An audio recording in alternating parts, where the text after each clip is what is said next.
Hi hello అందరికీ చెప్పా కదా లాస్ట్ వీడియోలో మా ఊరికి వచ్చామని. మా మామయ్య వాళ్ళ అమ్మకి నాన్నకి బట్టలు పెట్టడానికి చాలా బాగా జరిగింది ఫంక్షన్. అయితే వాళ్ళ సంతానం అందరూ వచ్చారు.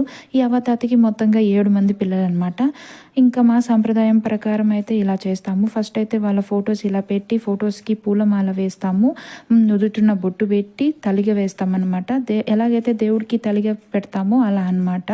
ఫస్ట్ అయితే 3 రకాల తాలింపులు, అన్నం, పప్పు, సాంబార్, వడ, పాయసం, రసం, స్వీట్, పెరుగు ఇలా అనమాట. ఇలా అన్నీ వేసిన తర్వాత అవ్వకి బట్టలు పెట్టేస్తాము, ఫైనల్గా పూజిస్తాము. ఇలాగా వీళ్ళు ఈ అవ్వ తాత చనిపోయే టయానికి వీళ్ళ ఏజ్ వచ్చి ఇద్దరికి 95+.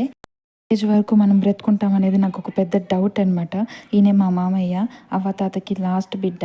మా మామయ్యతోనే ఉండిపోయారు వీళ్ళు, ఈ అవ్వతాత. తర్వాత మా అత్తమ్మ హారతి ఇచ్చేసింది, మా మామయ్య టెంకాయ కొట్టి హారతి ఇచ్చేశారు.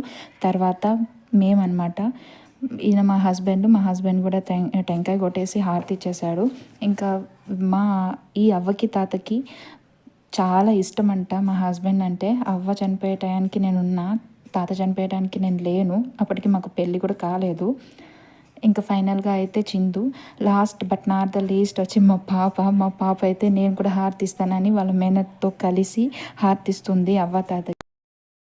ఓకే, హారతి కనిపిస్తే చాలు ఓ అని మొక్కేస్తూ ఉంటుంది. అండ్ ఫైనల్గా అయితే భోజనాలు అనమాట.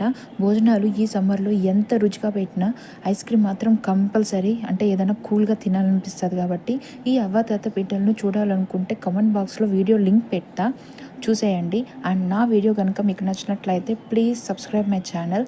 Bye, see the next video.